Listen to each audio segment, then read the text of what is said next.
Amanda Lucina y Carlos Recio comparten con ustedes Caña con Ruda. Un rincón para conversar sobre mujeres, diversidades, la tierra, el ambiente y sus formas de relacionarse.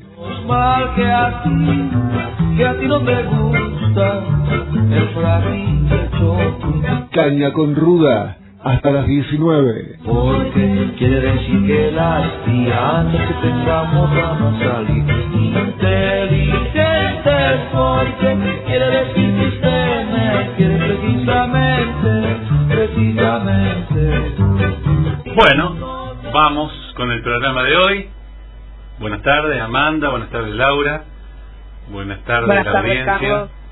Hoy nos ocupa dándole una continuidad a la semana pasada, en la que se conmemoró el Día de los Trabajadores y las Trabajadoras. No el Día del Trabajo, por favor, que me cansé de corregir en los grupos Día del Trabajo. Ah, sí, ¿te has encontrado con esto, Carlos? Así es, me cansé de corregir en los grupos Día del Trabajo. Escuché que se quiso instalar esa idea. Pero Sí, por ahí me criticaban, me decían que soy un pesado, que bueno, que está bien, qué sé yo. Y no está bien. No está bien porque hay intención en eso. Hay intención. Sí, además el trabajo lo hacen las personas. No, y además hay intención, hay una intencionalidad en volver a poner el Día del Trabajo.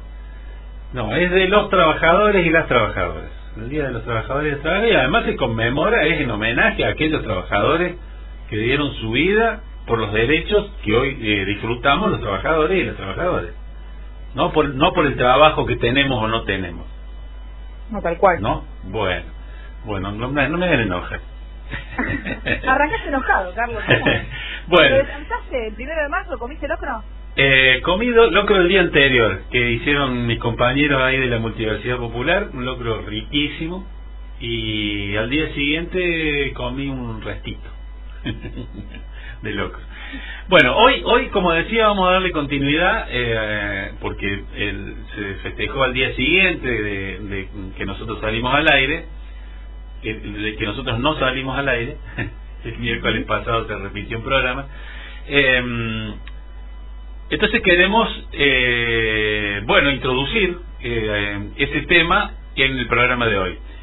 Y en mi caso, como vengo hablando un poco de medio ambiente y de clima y de cambio climático y todas estas cuestiones, voy a intentar relacionar el cambio climático con los trabajadores, en la medida de que estos son afectados por el cambio climático y cómo son afectados y qué está pasando en ese sentido.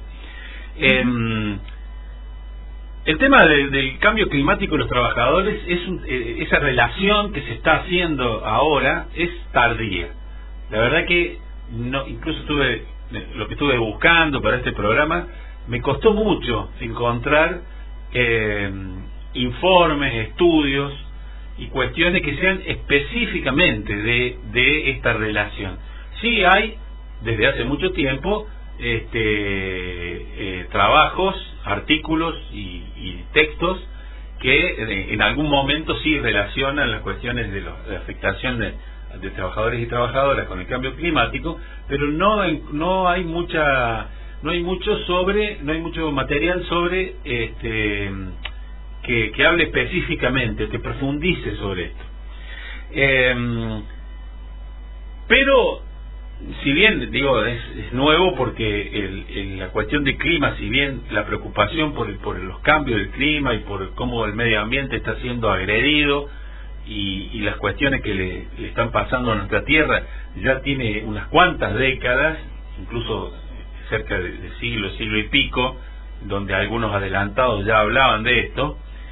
Recién en el 73, en el encuentro de Oslo, en la cumbre por el clima, a la cual Perón mandó, y ya lo hablamos acá en este programa, Perón mandó un documento muy interesante, muy adelantado para su época, donde advertía todas estas cuestiones que hoy estamos viviendo.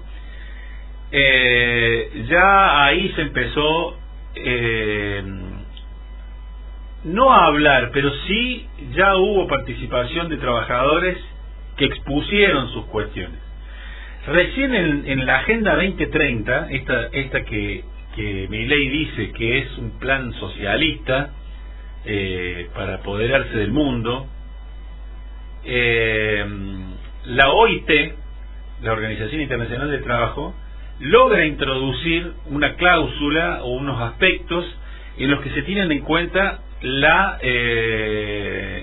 intereses de los trabajadores en las cuestiones en los objetivos, ¿no?, que se plantean ahí. No los voy a mencionar a todos, son 17 objetivos y 169 tareas para lograr esos objetivos a futuro. Lo firmaron 193 países, incluido el nuestro, y como una síntesis plantean que hay que tender a que el mundo se convierta, el mundo con su ambiente, en un mundo justo, pacífico y sostenible. Y esas tres cosas, esos tres ejes son los que resumen. En el eje que habla de una cuestión justa es donde ingresan los trabajadores, ¿no? Porque las tareas son sobre lo económico, lo social y lo ambiental, que es lo que Milei utiliza, ¿no? La justicia, que él plantea que la justicia social es una aberración, es uno de los temas, uno de los ejes que se plantean en esa Agenda 2030.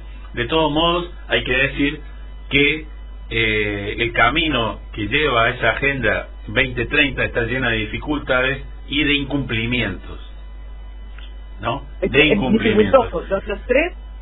El que más hizo por la Agenda 2030 fue el COVID.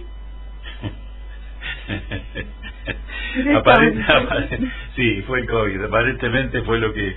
Pero bueno, después las consecuencias que dejó el COVID y los reacomodamientos de los poderes que manejan estas cuestiones. ¿Sabés por qué el COVID? Porque sí, no, fue una cosa... sí, lo dije como... Sí, perdón, lo dije como una ironía, porque en realidad... No, porque dije... No sé, el recuerdo de los trabajadores... No, el hecho de que el COVID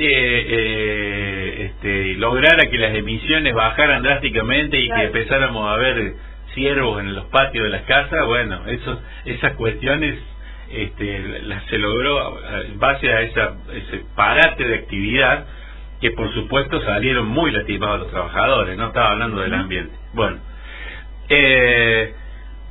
hay un problema grave en el cumplimiento de esta Agenda 2030, que son los desequilibrios que tienen que ver con la actividad económica y el medio ambiente. O sea, el paradigma económico del mundo en este momento es incompatible con el cuidado del medio ambiente.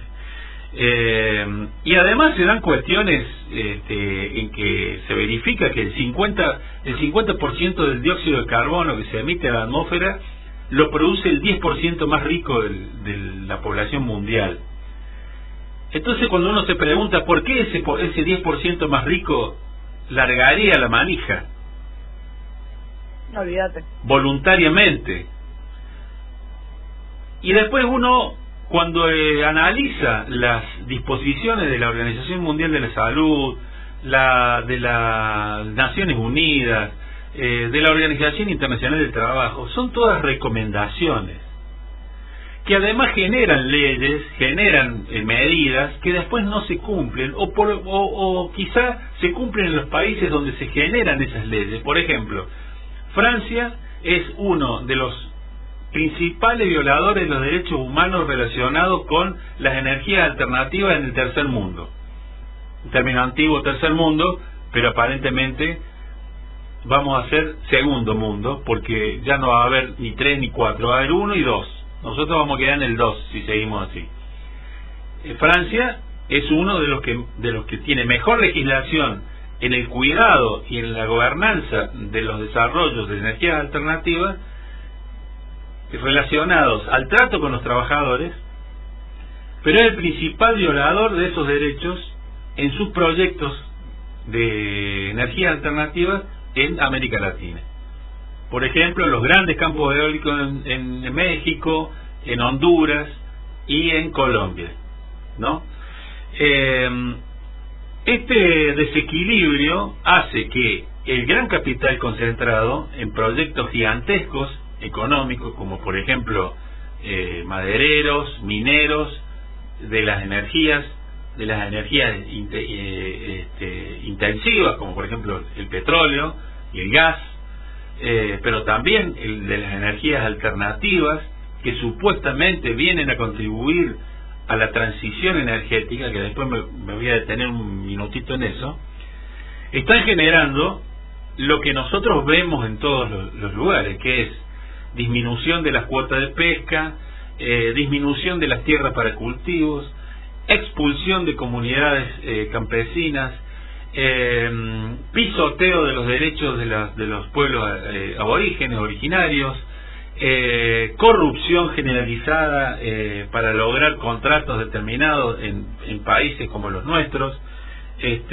Nosotros aquí en Argentina tenemos varios ejemplos, ¿no? El que me surge más rápidamente son los campos eólicos de Puerto Madryn, que eran de SOCMA, o sea, de la familia de Macri, y en la que él participó con sus amigos, y hoy son dueños y señores de todas estas cuestiones. Lo mismo la administración de la generación de energía eléctrica, etcétera, etcétera. En general, todo esto que pareciera que, bueno, ¿qué tiene que ver los trabajadores aquí? Bueno, tiene que ver porque esta disminución de tierras, como dije recién, que puede ser por las cuestiones de la instalación de campos eólicos o solares, o la mega producción de soja, produce este tipo de efectos sobre la población, y entre esa población está la escala más baja de los trabajadores que son afectados. El 20% de todos los trabajadores de América Latina están relacionados con los servicios ecológicos, trabajo vinculado a servicios ecológicos, pesca, agricultura familiar, pequeña minería, mitigación, etcétera, etcétera. Y todos estos proyectos los afectan fuertemente. Como decía recién, la OIT se encargó de estos temas recién en la década del 80, haciendo recomendaciones de todo tipo hacia una transición justa, dicen ellos. Yo me permito dudar que si esa transición sigue en manos de quienes llegaron hasta acá, pueda realmente cumplirse, ¿no? Porque ya sabemos que el objetivo de los grandes capitales es no solo adueñarse de la transición, sino que esa transición no sea justa, sino que sea rentable, ¿no? En el Acuerdo de París, por ejemplo, en 2015 se incluyó el concepto, este concepto de transición justa en el preámbulo del Acuerdo por el Clima de París. Un acuerdo que decía que para 2030 o para 2024, ahí se me perdió la fecha, la temperatura de la Tierra de promedio no debía exceder 1,5 grados por encima de los niveles preindustriales. Bueno, ya estamos pasando ese nivel, lejos.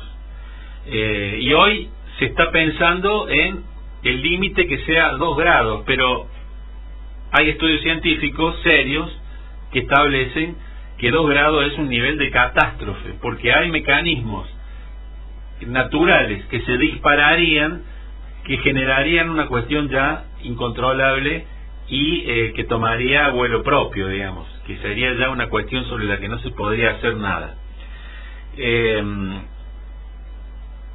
La intensidad de estos cambios que se están produciendo tienen efectos y son producidos, son producidos por cuestiones demográficas, tecnológicas y ambientales, ¿no? Y aquí de nuevo aparece la cuestión en donde se establece el tema del trabajo, cómo hay una afectación de nuevo.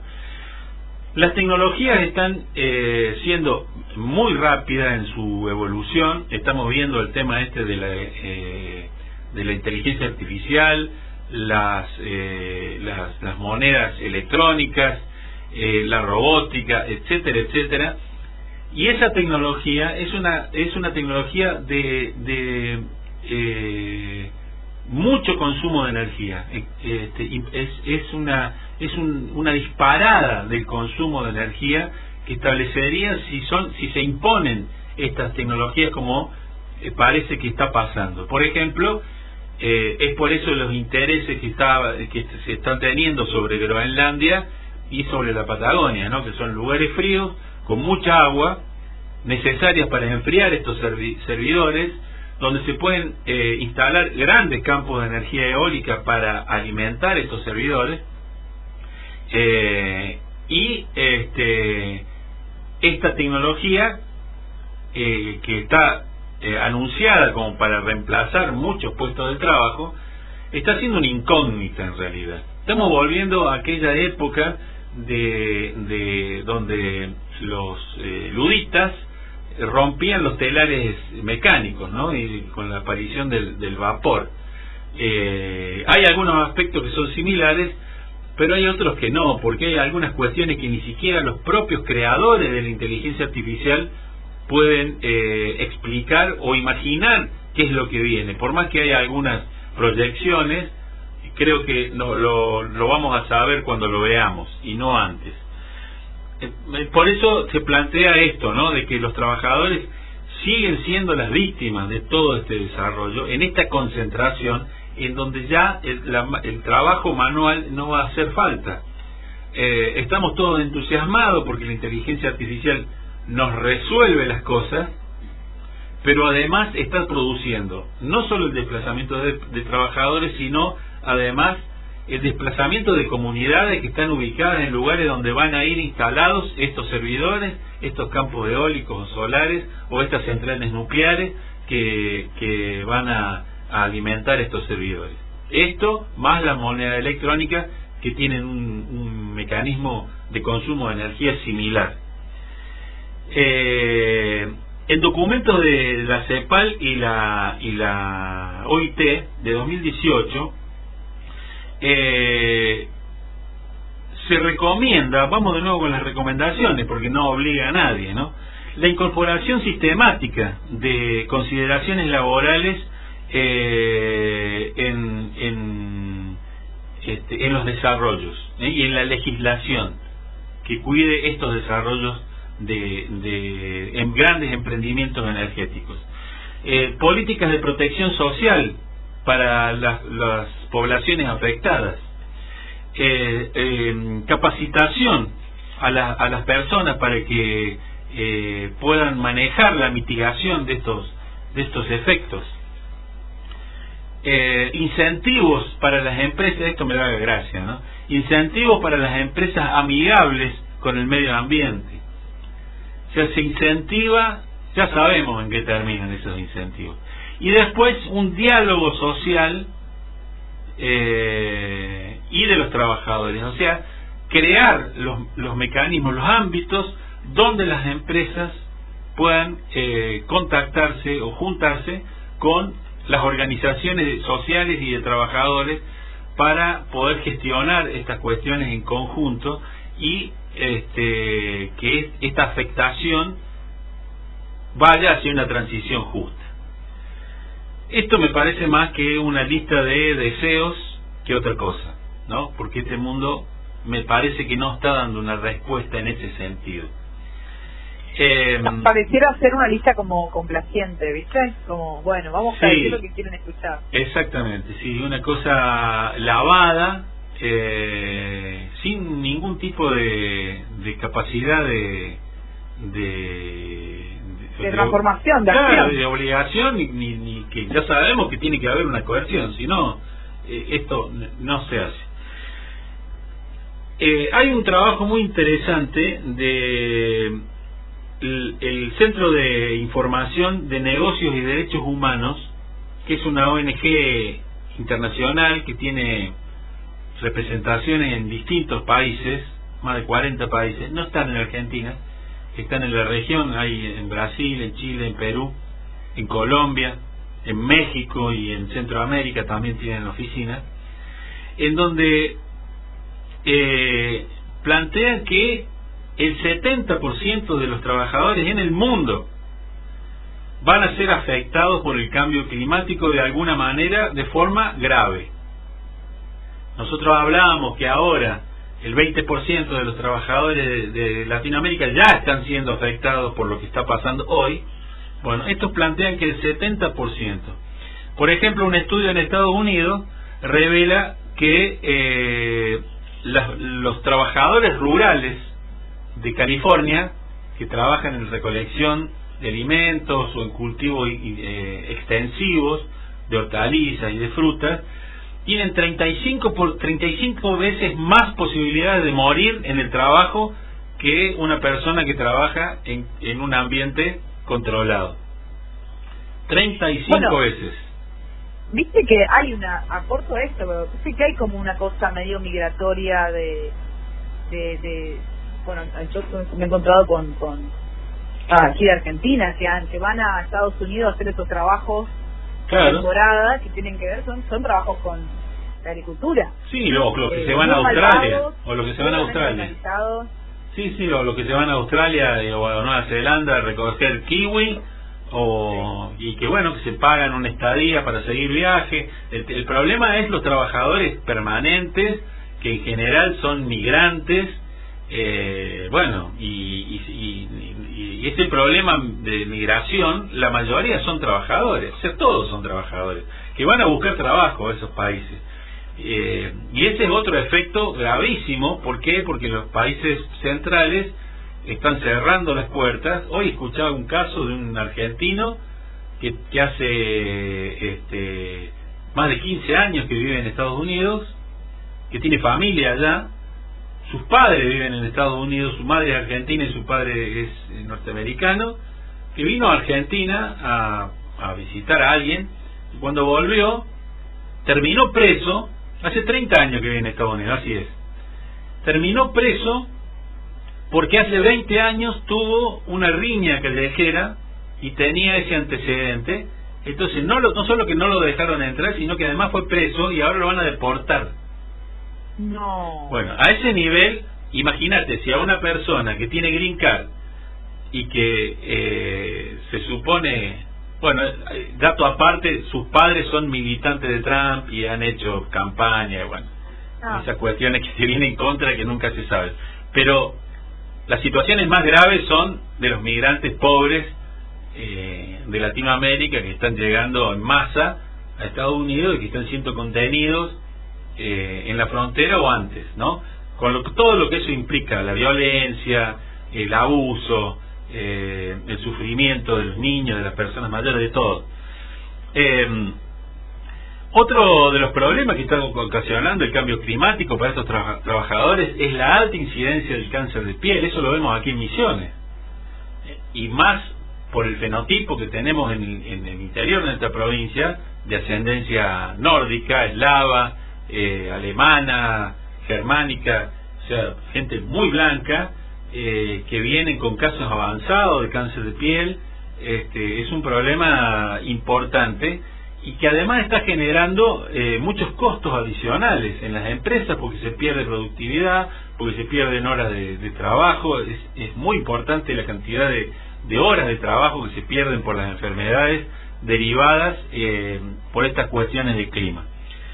La exposición a vectores de enfermedades, ¿no? Cuando las grandes represas como la de Itaipú, la de Yacyretá y tantas represas que se están produciendo hoy en el Amazonas, hace que cambian las condiciones del clima y se desarrollan vectores que transmiten enfermedades. Hoy tenemos el problema aquí del caracol africano, que transmite un virus muy peligroso, y parásitos, el dengue, la chikungunya, la leishmania, bueno, infinidad de problemas. La necesidad de mayor uso de fertilizantes y de agrotóxicos porque las plagas encuentran condiciones óptimas para desarrollarse. El aumento de la mortalidad de la gente, como decíamos de recién, 35 veces más probabilidad de morir, y la pérdida de mano de obra y de horas de trabajo. Se prevé que en los próximos 10 años se van a perder casi 3 millones de puestos de trabajo debido al cambio climático en América Latina. Y por lo que he estado viendo, y sobre todo en Argentina, no hay interés en ocuparse de estos temas. Quizá hay temas que son más urgentes, el momento que estamos viviendo en el país y en Latinoamérica, en muchos países. El problema con la justicia, que no está especializada. Nosotros tenemos un miembro de la Suprema Corte de Justicia, que es Lorenzetti, que está especializado en cuestiones ambientales. Sin embargo, no se ocupa. No hay quien se ocupe más que las organizaciones sociales. Y un tema muy importante, que quizás nosotros lo estemos viendo lejos hoy, es la violencia contra los activistas en contra de estos desarrollos. En México, en Centroamérica y en Colombia se están muriendo dirigentes, los están matando, no que se están muriendo. Hay asesinatos permanentemente, que está creciendo. Además, de 2010 a 2020 se multiplicó por 10 la cantidad de asesinatos a dirigentes que reclaman por la instalación de estos megaproyectos de energías alternativas. Por eso, cuando hablamos de energías alternativas y nos ponemos contentos, no estamos viendo estas cuestiones y no se está hablando. Y ya estamos complicados porque se empiezan a liberar cuestiones, nos enteramos que se puede lavar plata fácilmente, como esta medida que se ha tomado ahora, que se puede blanquear lo que se quiera, el narcotráfico, la corrupción, los capitales oscuros, etcétera, etcétera. Todo eso va generando las condiciones para que surjan estos tipos de violencia, que además van a ir en contra de los trabajadores y las trabajadoras afectados por estas cuestiones de las que estamos hablando.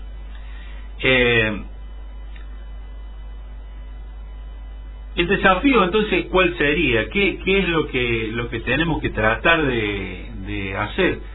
Es hablar con más vehemencia de estos temas, instalarlo en las discusiones, tratar de generar un espacio donde se puedan vincular todas las cuestiones que se establecen, de los cuales tenemos estos problemas: la justicia, los problemas de salud, el problema del sistema judicial, el sistema político, las decisiones. ¿Quién toma las decisiones sobre las cuestiones que hay que determinar? Tenemos que hacer un parque eólico que ocupe 1.700 hectáreas en un lugar donde vive una comunidad y a la cual hay que desplazar. ¿O se puede hacer otras soluciones? ¿Quién decide eso? ¿O solo porque a Midling o a Macri les convenga el negocio, lo vamos a pasar por alto? No me voy a extender porque sobre esto la verdad que empecé a unir y a relacionar muchos temas, sobre todo el tema de la transición y todas estas cuestiones que está ocasionando la transición energética, el litio, los metales, las tierras raras, la nueva generación de desechos que hasta ahora no se conocían. Por ejemplo, los parques eólicos, que cada 30 años hay que tirar todo y hacerlos nuevos, nada se puede reciclar. ¿Dónde vamos a meter toda esa cantidad de cosas que hay que tirar? Los parques solares, todas esas cuestiones que no están siendo tenidas en cuenta hoy. ¿Por qué? Porque hay que conseguir más energía. Sin embargo, la industria petrolera sigue adelante, no con las mismas características de la década del 60, del 50 y antes, que era que para cada 10 barriles de petróleo, cada 100 barriles de petróleo se necesitaba gastar el equivalente a 1 para sacarlos. Bueno, hoy es cada 10 se gasta 1.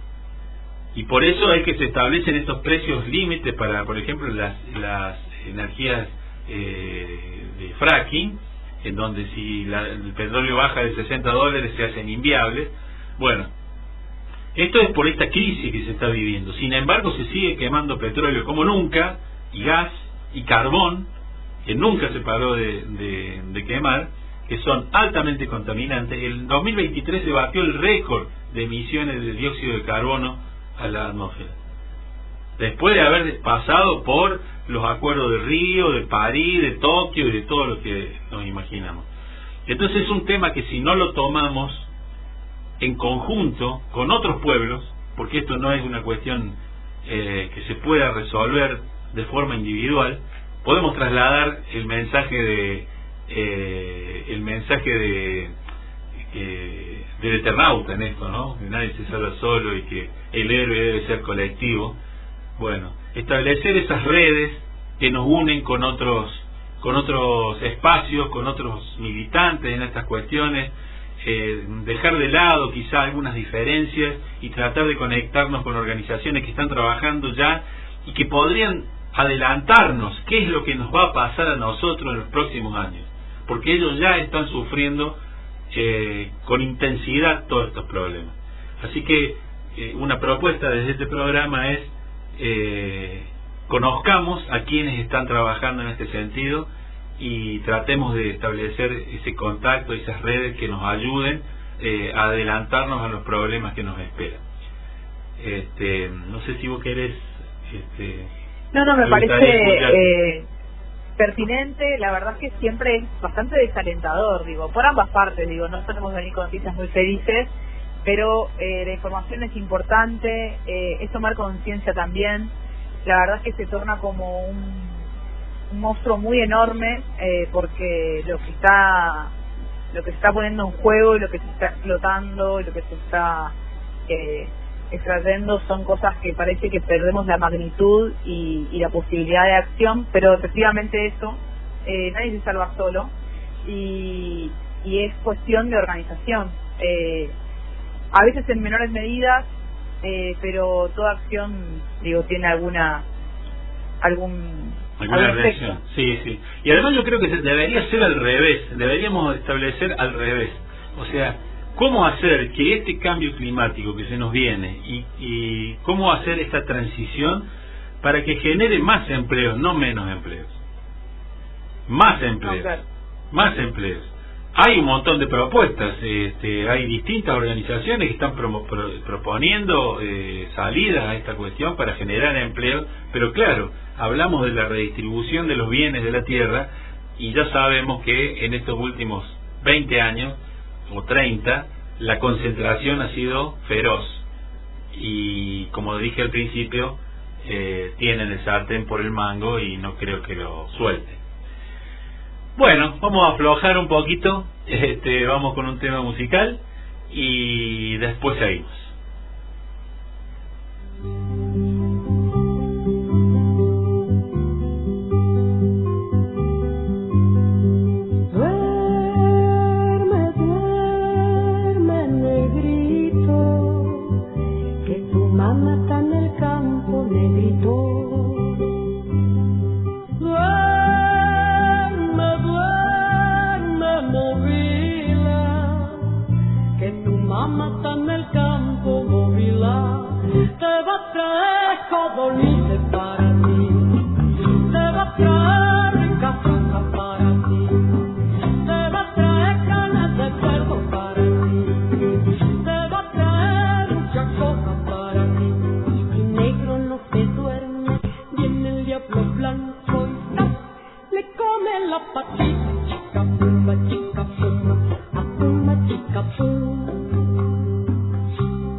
Bueno, ahí escuchábamos entonces a Mercedes Sosa con Duerme Negrito.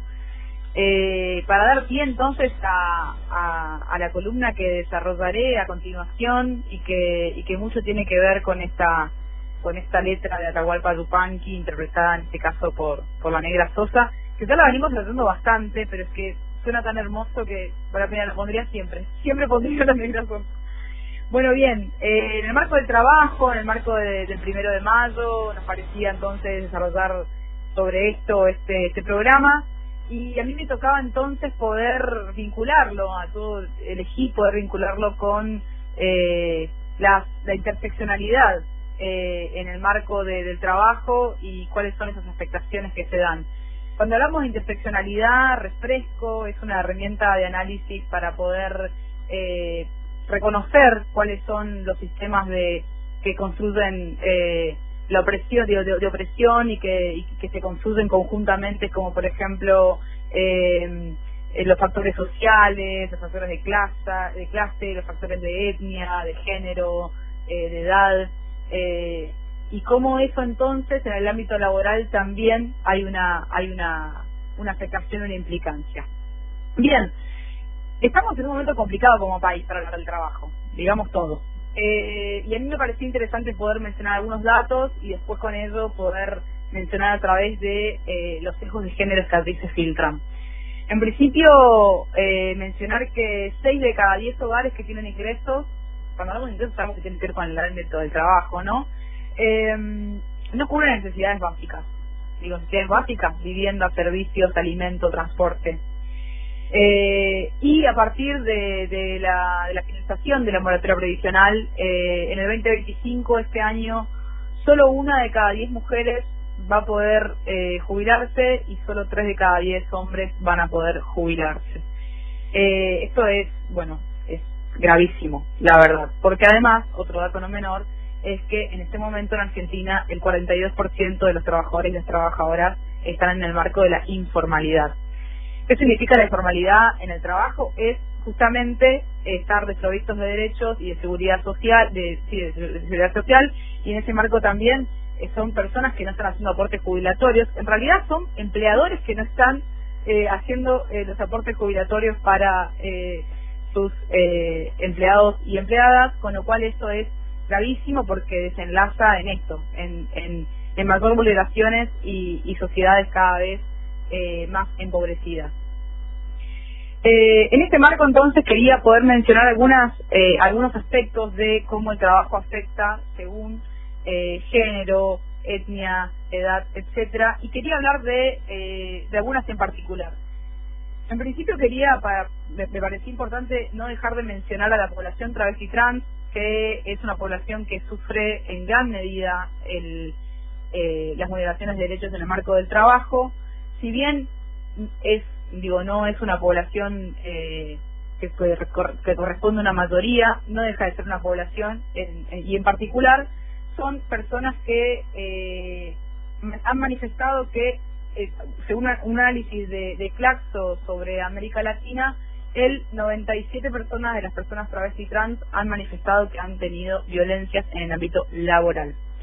De hecho, en Argentina, cuando se realizó el primer relevamiento nacional de condiciones de vida de la diversidad sexual, el 40% manifestó haber sido desestimado o despedido por su condición de género.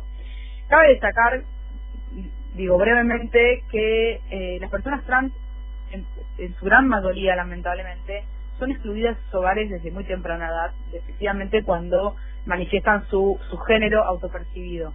Esto significa que estén excluidas del hogar, excluidas de la escuela, en una gran mayoría no terminan los estudios secundarios, muy pocas el primario, con lo cual la salida de ingresos posibles lamentablemente pasa a ser la prostitución. Y en eso hubo una cadena de marginalización en ese marco que también las deja desprovisto de toda seguridad posible, ¿no? Por eso en Argentina en el 2021 se sancionó la ley de cupo laboral trans a nivel nacional. Hay provincias que han adherido en donde lo que plantea la ley de cupo laboral trans es que todos los organismos del Estado deben tener al menos 1% de la población trans y trans trabajando en sus organismos.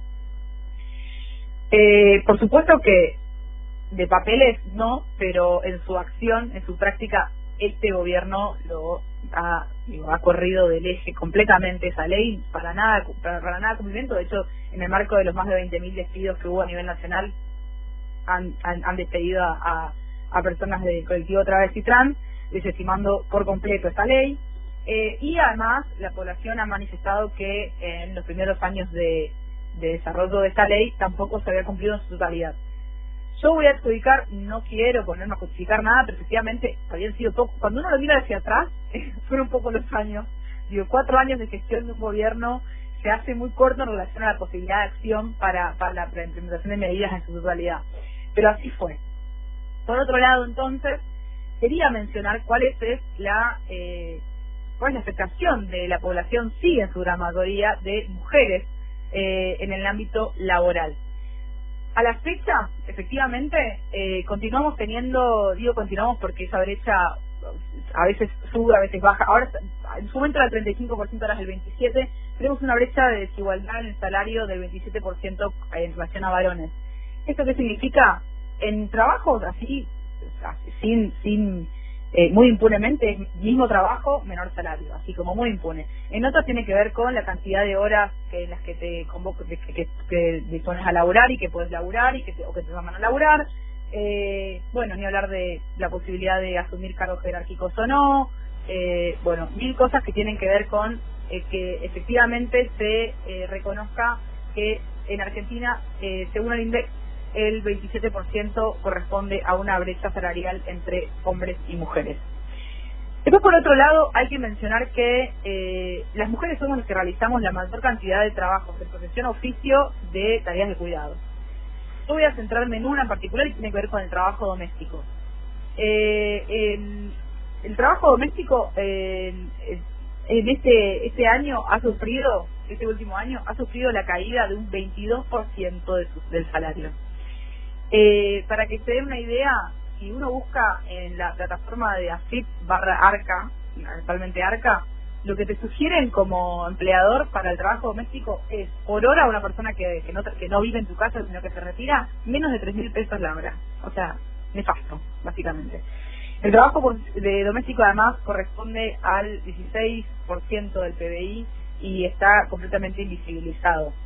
El 78%, casi 79% de las personas que realizan trabajo doméstico, que en su casi 98% son mujeres, el 78% trabajan en el marco de la informalidad.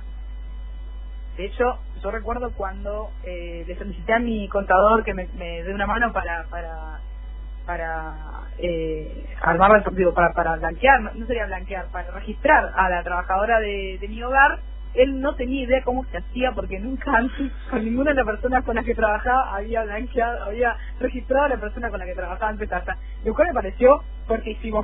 Me pareció un dato como muy empírico de la vida cotidiana, en donde efectivamente te encontrás con que nadie registra a los trabajadores de su casa. Bien, muy fuerte. Bueno, ¿qué más? Y por otro lado, entonces, está las tareas domésticas del hogar no remuneradas, las que la filósofa estadounidense Silvia Federici habla como el trabajo no trabajo, o el servicio del que pareciera que estamos designadas las mujeres desde que se han desarrollado los roles de la división sexual, social del trabajo, en donde se nos ha destinado el rol más reproductivo y el rol productivo, que por supuesto en el marco de la historia del capitalismo todo eso cobra muchas formas y dimensiones, porque en un primer momento estábamos destinadas a las tareas del hogar y la reproducción, más luego en la Edad Media, pero después nos dimos cuenta con el capitalismo más foráneo, y justamente también porque han habido movimientos de mujeres que lo han solicitado también, que había una necesidad imperiosa de que también la fuerza de trabajo esté en manos de mujeres, y por supuesto que lamentablemente también de niños y niñas, lo cual eso es denunciable. Pero una cosa es salir al mercado laboral en el espacio público, lugar si es ocupado por varones desde hace muchísimo tiempo seguro. Y otra cosa es volver a casa y seguir trabajando. Y ese es el trabajo no pago. Ni hablar de las mujeres que trabajan en su casa, digo, no tienen un trabajo por fuera de su casa y no, ni ven de cerca ningún peso, porque es como, pero bueno, estás trabajando, estás acá viviendo, simplemente. Pero hablemos entonces de las tareas domésticas, en donde las mujeres tienen una tercera carga laboral, y de hecho, en términos estadísticos, se estima que las mujeres realizan 6 horas diarias de trabajo doméstico en relación a los varones que realizan 2 horas y media, no llegan ni las 2 horas y media, porque 2 horas 37 minutos, dicen, dentro del trabajo doméstico. De hecho, dice que en tareas de la alimentación, de garantizar la alimentación de la casa, el 64% de los hogares lo realizan mujeres y el 25% de los hogares lo realizan varones. Yo formo parte del 25% que realizan varones. ¿Vos, Carlos? Sí, en mi caso también. O sea, cocinamos los dos, pero digamos que el señalado para cocinar en mi casa soy yo. Bueno, mira, más fácil entonces. Sí. De todos modos, te quiero decir que estaba escuchándote, cada vez que escucho estas cuestiones, me cuestiono a mí mismo, porque reconozco esta cuestión de la baja participación en las tareas domésticas. Si bien las hago, particularmente ahora en esta situación en la que yo estoy en mi casa, porque trabajo de mi casa, y mi compañera es la que sale, mi mujer es la que sale a trabajar, porque ella trabaja en una oficina y tiene sus tareas fuera de la casa. Pero en realidad la que hace el trabajo intenso de mantenimiento de las cuestiones tradicionales de un hogar es ella, y confieso que me resulta muy difícil ponerme a la par en la cantidad de horas. Me resulta difícil, no porque sea un trabajo difícil que yo no esté capacitado de hacer, sino que me doy cuenta que le esquivo el trabajo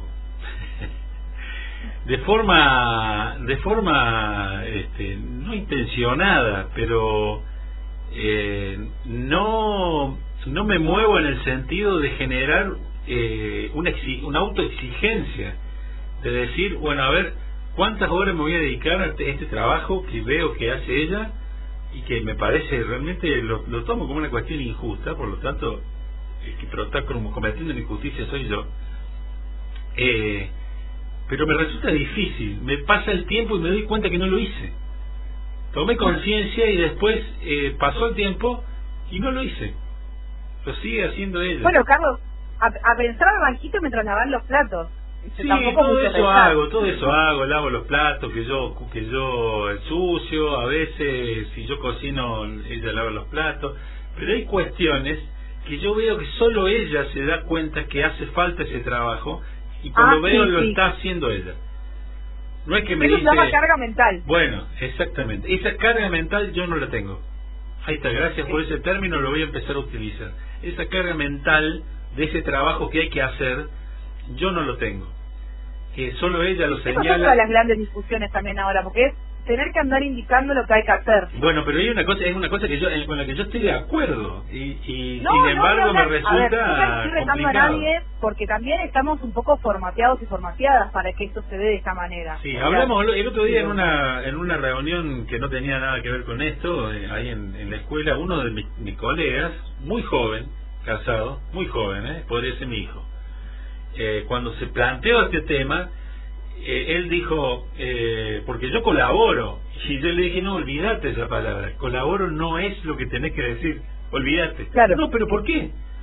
Si yo colaboro, no le digas más. Y él se reía porque se sentía, ¿cómo que no diga más? No digas más esta palabra, porque van a ser unidos. Ponerse a la par. Claro, exactamente. Y bueno, y ese es un concepto de quienes creemos que es lo que hay que hacer, pero tenemos incorporado que lo nuestro es una colaboración. Absolutamente. Bueno, esas cosas son las que hay que cambiar. También nosotras creemos que lo que ustedes realizan es una colaboración directa. Sí, así es. Bueno, son cuestiones que hay que ir cambiando. No sé si lo voy a poder cambiar, porque me está costando no, mucho. pero está bueno al menos poder... Pero bueno, tomo conciencia y como te digo, me doy cuenta de las cosas y cuando veo, pasó un tiempo y veo que no cambié mucho, aunque sí, desde que tengo, digamos, desde que comencé con este tema, he cambiado muchas cuestiones, muchas actitudes. Y bueno, y hago las cosas que me gustan, porque te digo que cocino porque me gusta cocinar. Si no me gustase, no lo haría. Y probablemente terminaría... Bueno. Vos solo te estás quemando al aire, Carlos. Bueno, igual. sí, me estoy desnudando al aire. El banquito de los acusados. Sí. Bueno, bien, seguimos entonces, porque vos utilizaste una palabra que tiene que ver con colaborar y en breve la vamos a escuchar también, en palabras de otra persona. En este marco, entonces, quiero mencionar que no es novedad que hay una crisis en el mercado laboral en América Latina enorme, América Latina y el Caribe. Según un informe de Claxo, hablan de que hay hablan justamente de la informalidad en el trabajo y sobre todo en el medio rural en América Latina, y dicen que en América Latina y el Caribe hay 123 millones de personas que viven en la ruralidad y que 50 millones corresponden a trabajadores y son trabajadores y trabajadoras. De esos 50 millones que trabajan, son trabajadores y trabajadoras, el 70% vive en condiciones de la informalidad, o sea, con ausencia de derechos, sin seguridad social. En este marco se circunscriben las famosas trabajadoras familiares, de alguna manera, en el marco, situándonos puntualmente en la informalidad, y en esto aparecen las mujeres del sector rural, en donde se desdibuja mucho el trabajo doméstico y el trabajo en la quinta, digo, para decir como un ejemplo, porque sus casas por lo general están dentro del espacio donde trabajan de manera productiva, y ahí se torna muy difícil la relación a quienes vivimos en la urbanidad, porque salimos de nuestra casa. De hecho, la pandemia, lo que nombramos la pandemia, también fue un gran caos, en donde todo se desdibujó y uno hacía un poco, tenía 5 manos y hacía un poco todo. Las mujeres que desarrollan su actividad laboral en la ruralidad también se encuentran en esa situación, y por supuesto que su trabajo está muy invisibilizado en relación al de los varones. Bueno, acá Claxo menciona que 1 de cada 3 mujeres es dueña de la tierra. Yo creo que en Argentina no llegamos ni a una, o sea, no tendríamos que buscar un dato bien específico de Argentina, porque dueñas de la tierra conozco, no sé si no conozco ninguna. Pero sí hay un dato que me parecía muy llamativo que mencionaban, y era que solo el 5% de las mujeres de América Latina, en relación al informe que habían realizado, habían tenido asistencia técnica de programas del Estado donde te proveen información. O sea, solo 5% de las mujeres que realizan las tareas a la par que los varones. O sea, es muy loco efectivamente la invisibilización y la desestimación de su labor allí. En este marco, si bien estamos casi llegando a las 7, me parecía interesante escuchar el siguiente audio y volvemos y cerramos. Vamos. Nosotros como mujeres que somos rurales de acá del campo, nuestro objetivo es el acceso a la tierra. Para nosotros es muy importante el acceso a la tierra para poder trabajar dignamente, para poder tener nuestra vivienda y ofrecerle un futuro mejor a nuestros hijos. Trabajamos en la tierra, agachamos el lomo en el surco. Como mujer rural no hay descanso. Nuestro objetivo es de la casa a la quinta, de la quinta a casa, a cocinar, a mandar a los hijos a la escuela, a ver si falta algo, o sea, mantener todo lo que es el orden y volver de nuevo al surco. Bueno, eso es ser rural. Bueno, nosotros siempre nos juntamos cada mes con un grupo de compañeras, somos 11. Tenemos nuestra casa de la mujer, pero nos falta todavía, ¿no? El objetivo es de tener una guardería para poder dejar a nuestros hijos. Nuestra lucha es eso, donde seamos nosotras respetadas, donde dice ni una menos, a todas aquellas mujeres rurales que trabajamos en la quinta, que no tengamos miedo.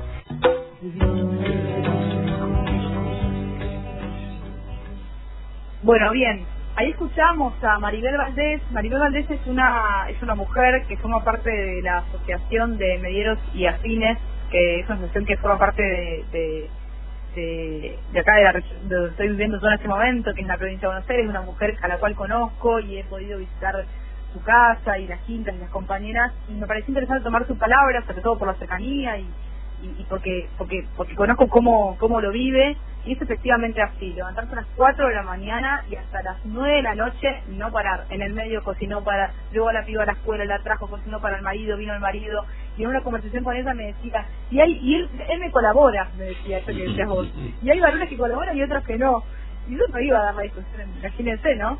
Pero, porque también tampoco se puede romper todo el tiempo, pero sí es interesante al menos que ella pueda efectivamente identificar cuánto de todo esto, digo nosotros también, no quiero hablar de ella en particular, pero me parece interesante escucharla, porque justamente ahí también hay un laburo constante, el no parar la cabeza también, por supuesto que se hace muy dificultoso tener un espacio de ocio, un espacio de tranquilidad, de recreación, de protección. O sea, si no hay tiempo de ocio, de descanso, no hay protección, porque no hay tiempo para eso, pensarlo.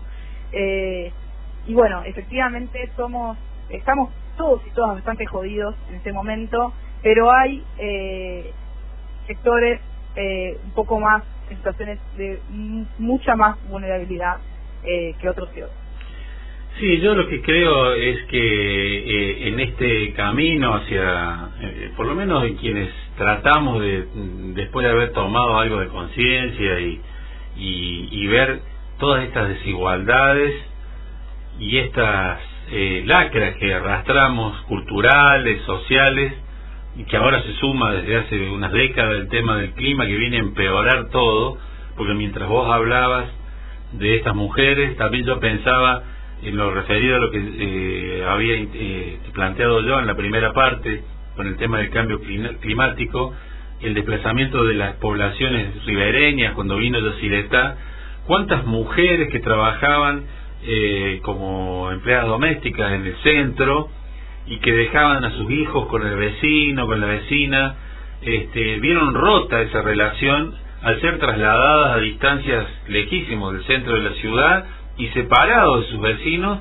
que quizá conocían por generaciones, porque ahí se establecían esas redes de relaciones que daban un marco de confianza, ¿no? Para poder dejarlo, aparte de las otras cuestiones que suelen pasar y que no son tan agradables en esos ámbitos. Pero todo esto que viene a empeorar, y por eso yo planteaba que habría que dar vuelta estas preguntas que nos hacemos para convertirlas en propuestas y para convertirlas en exigencias, que es no pensar más en que estos cambios van a destruir trabajos, sino empezar a pensar en qué nuevos trabajos podemos imaginar en una búsqueda de un buen vivir para todos y para todas, en la medida de lo posible, y salir de este círculo vicioso del consumo, de las corridas, pero para eso hay que empoderar a la sociedad, al pueblo, a los que hoy están siendo masacrados en esta picadora de carne que es esta propuesta que nos hace el mundo de consumo, de explotación, de exprimir la tierra hasta la última gota, de mentiras, esta cuestión de la transición energética, lograr que no se polucione más el aire, pero es una nueva mentira, porque está demostrado que la incorporación de nuevas energías es para producir aún más de lo que se estaba produciendo, sin abandonar las energías extremas que se siguen usando.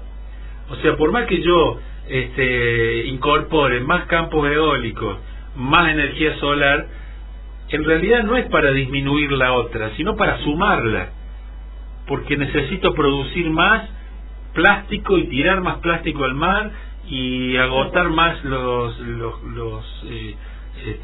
bosques.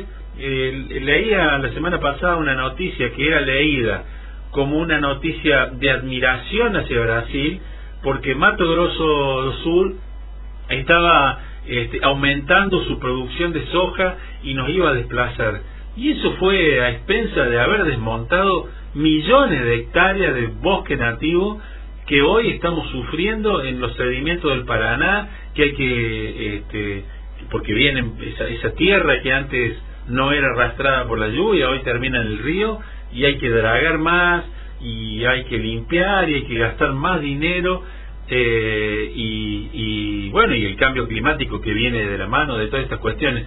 Por lo tanto, no se está hablando, para mí, en el sentido que se tendría que estar hablando, ¿no?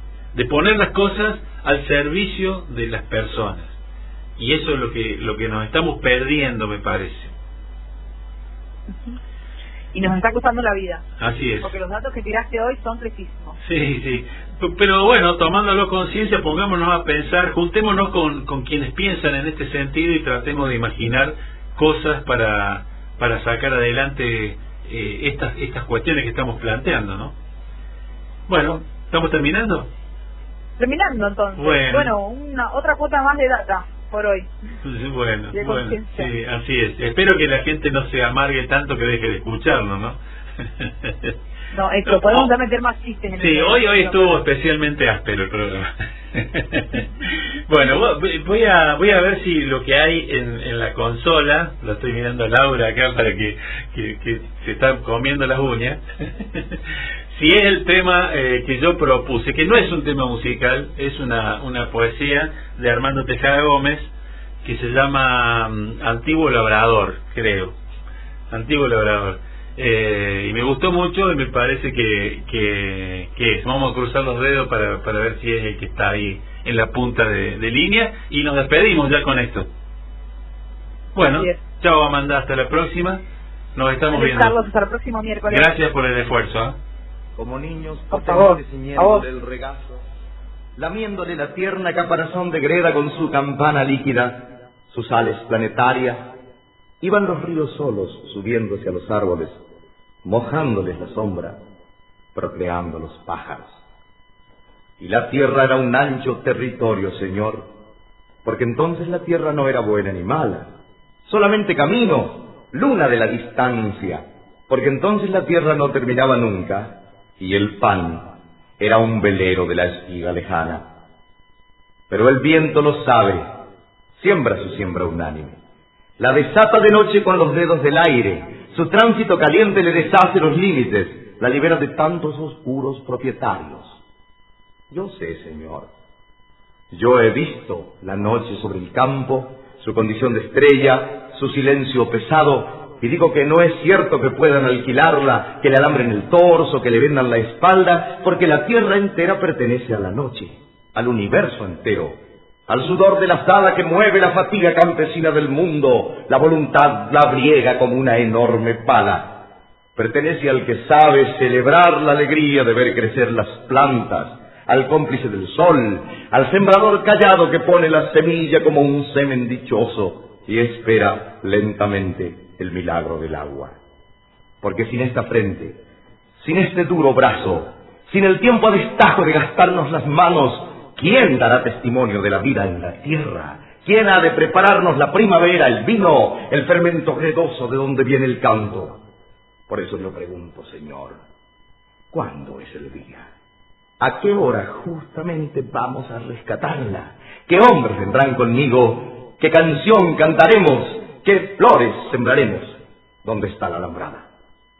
Digo que este mensaje debe saberlo América, que no solo nosotros, que cada uno lo sepa, porque hay un continente de tierra sometida, gordos concesionarios, carbón comprometido, hay zonas donde el hambre tutea la agonía y esclavitud estaño y cobre de miseria, hay trigo condenado a los precios siniestros, petróleo al que amenaza en su primavera negra, naranjas exportadas con todo el sol a cuestas, hay niños que no encuentran al hombre, caen antes, se van sonrisa abajo, muerte abajo, se pierden entre lo destituido que cae y se disgrega, que no solo nosotros, que cada uno lo sepa.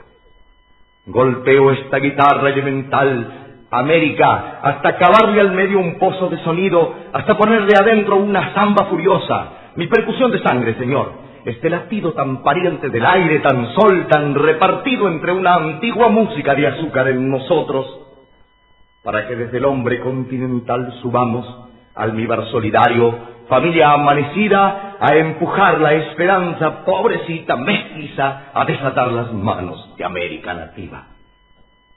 La tierra estaba de antes, Señor.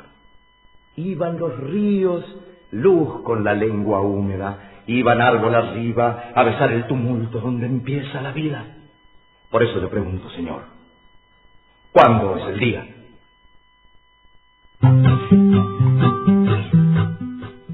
Bueno, estoy de vuelta, no me fui nada, y es porque me quedó saludar a los oyentes que me señalaron, no te despediste de la audiencia.